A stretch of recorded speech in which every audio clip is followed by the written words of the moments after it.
Universitas Al-Azhar Kairo merupakan salah satu universitas tertua di dunia, yang mana telah didirikan sejak zaman Daulah Fatimiyah sampai ke zaman Turki Utsmani hingga ke zaman kita sekarang.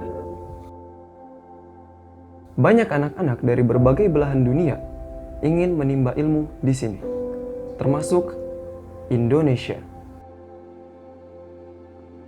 Menurut Diktis Kemenak RI atau Direktoral Jenderal Pendidikan Islam Kementerian Agama Republik Indonesia, jumlah mahasiswa baru yang diterima di Al-Azhar pada tahun 2019 tidak lebih dari 1.000 orang.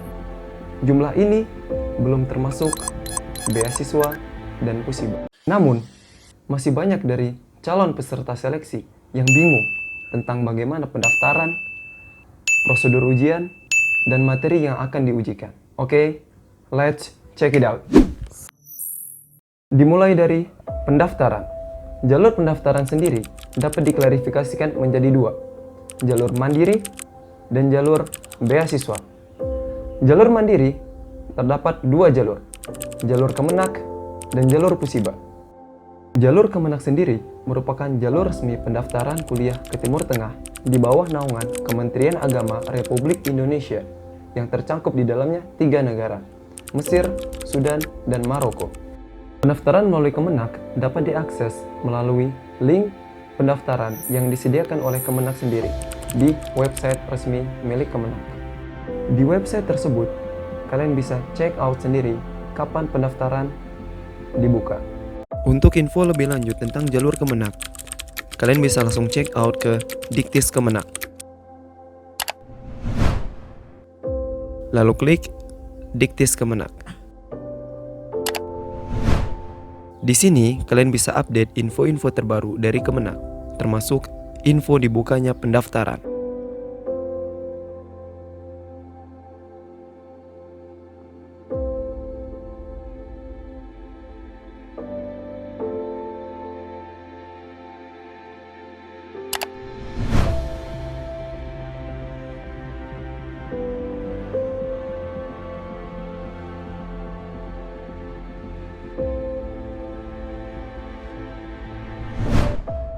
Atau kalian bisa klik di info seleksi.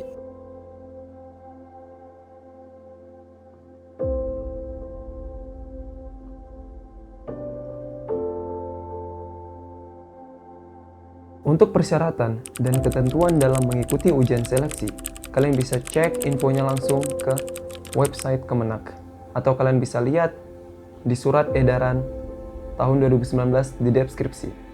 Karena kebijakan tiap tahun biasanya berbeda-beda. Untuk pemberkasan, berkas-berkas yang harus kalian persiapkan adalah 1. Ijazah aliyah, SMA, atau yang sederajat yang sudah dilegalisir. Yang kedua, kartu identitas, atau kartu tanda penduduk. Yang ketiga, surat tanda sehat. Yang keempat, sertifikat tahfidz 2 juz. Yang terakhir, pas foto berukuran 3x4 sebanyak 2 lembar. Bagi yang ingin melanjutkan studi ke Mesir, umur ijazah tidak boleh melebihi 3 tahun setelah dikeluarkan. Dan khusus untuk Maroko, umur ijazah sendiri tidak boleh lebih dari 1 tahun. Untuk kartu identitas sendiri, kalian bisa gunakan KTP. Dan jangan lupa untuk difotokopi terlebih dahulu. Sertifikat tahfidz sendiri bisa kalian dapatkan dari pondok-pondok atau yayasan tahfidz yang berkenan mengeluarkan sertifikat untuk kalian sesuai dengan prosedur yang berlaku. Kenapa hafalannya harus juz 1 dan juz 2? Bukan juz 30 dan 29 atau 1 dan 30? Karena di Azhar sendiri, permulaan hafalan dimulai dari juz 1 dan seterusnya, bukan dari juz 30. Tapi semua tergantung panitia pelaksana ujian seleksi. Apakah mereka memberikan keringanan, boleh juz 30 dan 1 atau 29 dan 30, atau mereka tidak memberikan keringanan sama sekali. Wallahu a'lam. Untuk surat sehat, di tahun 2019, pihak Kemenak sendiri mengizinkan surat sehat biasa sebagai syarat untuk mengikuti ujian seleksi. Namun, ketika kalian lulus dan diterima, surat sehat yang diminta adalah surat sehat dengan keterangan bebas dari penyakit TBC atau penyakit menular. So, sekedar saran, lebih baik kalian langsung ajukan surat sehat dengan keterangan bebas dari penyakit menular atau TBC daripada pekerjaan 2 kali. Ya walaupun harga agak lebih mahal. Untuk pas foto sendiri, yang diwajibkan adalah pas foto dengan berukuran 3x4 sebanyak 2 lembar. Namun gak ada salahnya kalau kalian fotokopi sebanyak mungkin untuk jaga-jaga siapa tahu ke depan dibutuhkan. Untuk sistem ujian. Sistem ujian di tahun 2011 sampai 2018 berbeda dengan sistem ujian yang ada di tahun 2019. Sistem ujian di tahun 2018 ke bawah masih menggunakan sistem manual atau tulis tangan. Sedangkan di tahun 2019, sistem ujian menggunakan sistem komputer teknologi yang berbasis online. Online system yang digunakan yaitu sistem MSA melalui e-TOEFL level A2 dengan standar nilai minimal 70%.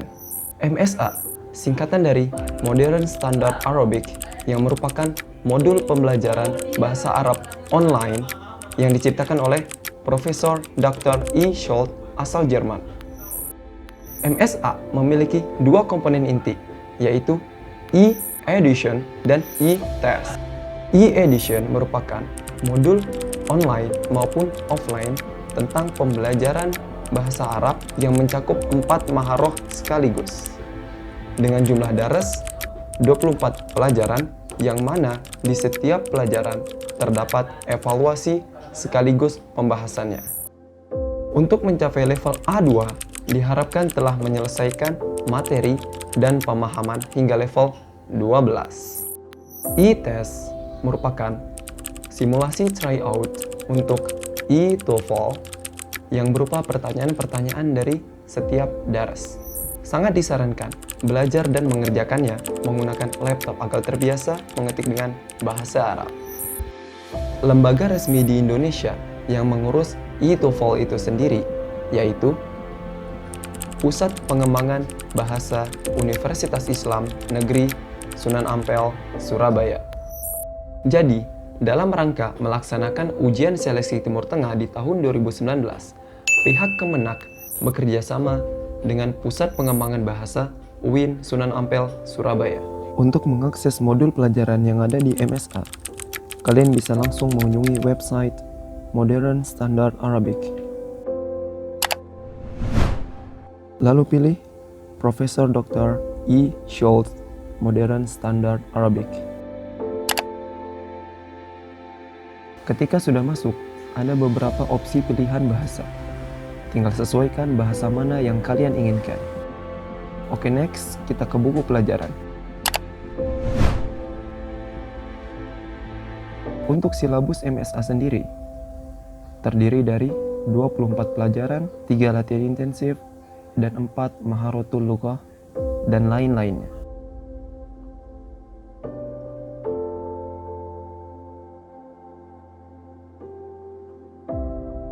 Oke, kita ke intinya.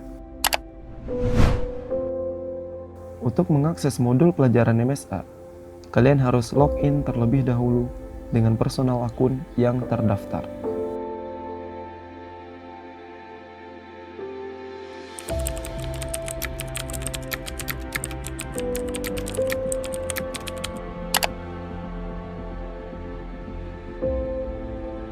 Semua ini adalah modul materi pembelajaran dan e-test yang tersedia di MSA.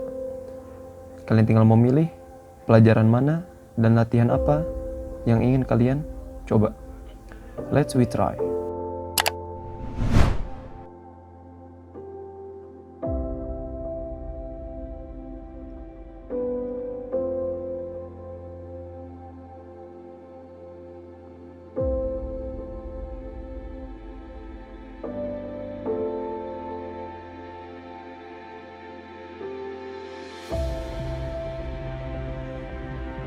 يبع تبع تبع تبيعي.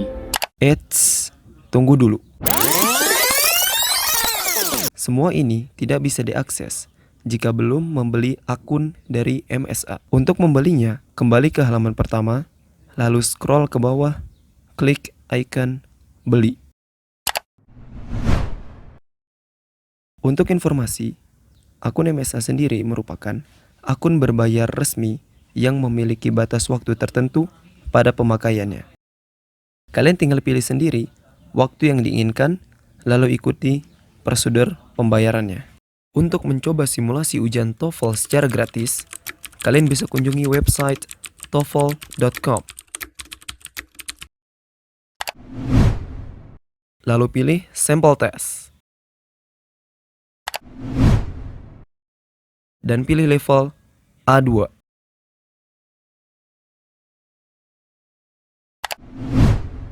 And oke, ujian siap dimulai. Untuk kalian yang tidak belajar menggunakan modul-modul yang ada di MSA, kalian bisa belajar dengan buku seperti Nahwu Wadih, Matan Ajrumiyah, Amsilatu Tasrifiyah, Tamrinul Lughah, dan buku-buku bahasa lainnya yang dipelajari di sekolah dan pondok kalian masing-masing. Dan alangkah baiknya apabila kalian mereview pelajaran-pelajaran yang pernah kalian pelajari semasa sekolah, ditambah dengan mempelajari modul-modul materi dan tes yang ada di MSA. Hal ini akan menciptakan kombinasi yang perfect. Tapi semua kembali ke individu kalian masing-masing dengan cara apa yang paling cocok bagi kalian untuk belajar. Intinya, skill yang kalian butuhkan untuk melanjutkan studi ke Timur Tengah yaitu muhadasah, istima', qiraah, kitabah, dan yang tak kalah penting, perkaya kosakata bahasa Arab kalian. Sistem e-TOEFL MSA sendiri digunakan untuk ujian tulis pada ujian seleksi tahap pertama. Sedangkan untuk ujian seleksi tahap kedua yaitu ujian lisan atau interview. Ujian lisan sendiri terbagi menjadi dua. Yang pertama, ujian percakapan bahasa Arab dan hafalan Al-Quran. Yang kedua, ujian wawasan kebangsaan. Ujian bahasa Arab sendiri mencakup percakapan dan membaca teks bahasa Arab, disusul dengan hafalan Al-Quran. Sedangkan ujian wawasan kebangsaan mencakup seputar pertanyaan-pertanyaan tentang masalah populer yang terjadi, seperti apa hukumnya hormat kepada bendera, atau bagaimana pendapat kalian tentang Islam Nusantara, dan lain-lainnya. Dan juga menguji seberapa jauh pemahaman kalian tentang Pancasila sebagai ideologi negara dan kaitannya dengan Al-Quran.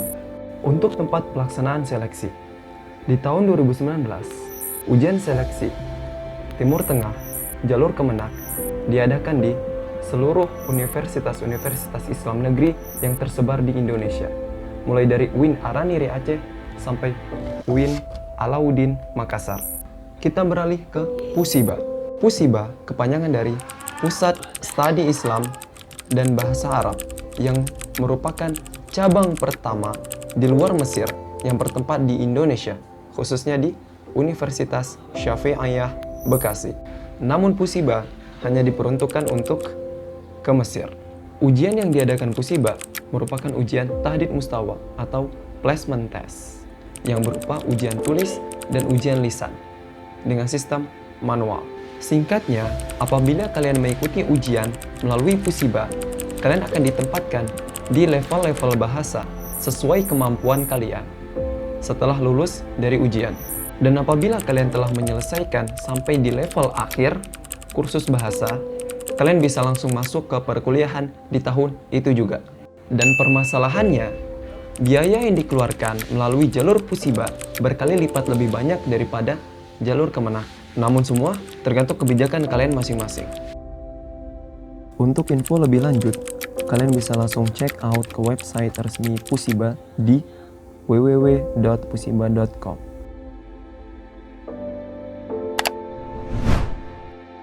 Kalian bisa find out informasi lebih dalam tentang Pusiba di sini.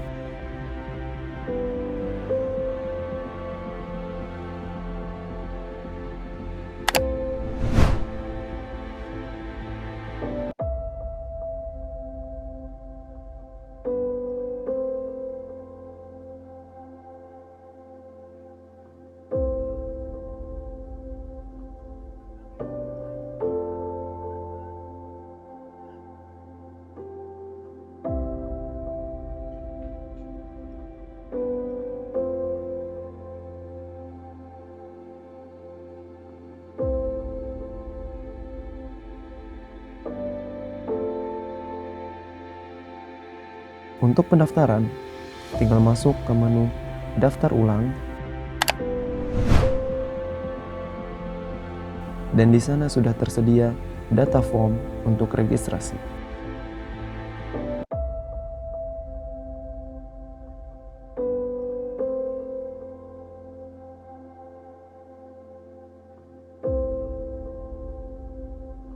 Untuk mengetahui nama kalian apakah sudah terdaftar, silakan masuk ke menu nama terdaftar. Dan silakan cek nama kalian sudah tertulis atau belum. Jalur yang kedua yaitu beasiswa. Jalur beasiswa ke Mesir terdapat 4 jalur.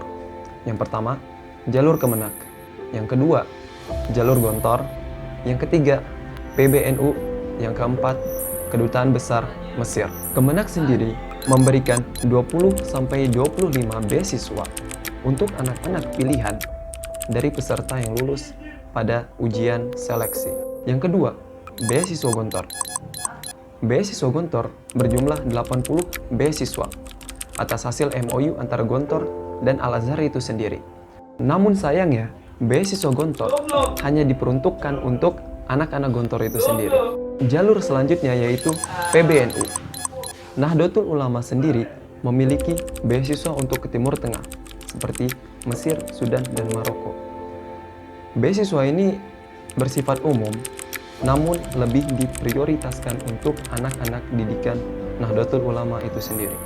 Yang terakhir ada jalur Kedutaan Besar Mesir. Jalur ini bisa dibilang sangat rahasia, karena info terkait tidak dipublikasikan untuk umum, dan hanya segelintir orang yang tahu. Hanya orang-orang yang memiliki relasi khusus dengan pihak kedutaan yang mendapatkan informasi.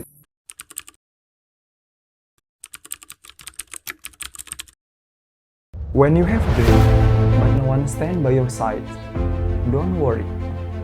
Just believe to your heart and hear the pure voice from it, not the rubbish voice around you. And remember, when you have a dream, you have to fight for it. You have to keep going, keep learning, keep moving, and keep improve yourself. Watadakka, tarjun najata walam tasluk masalikaha, inna safinata la tajri ala al-nas.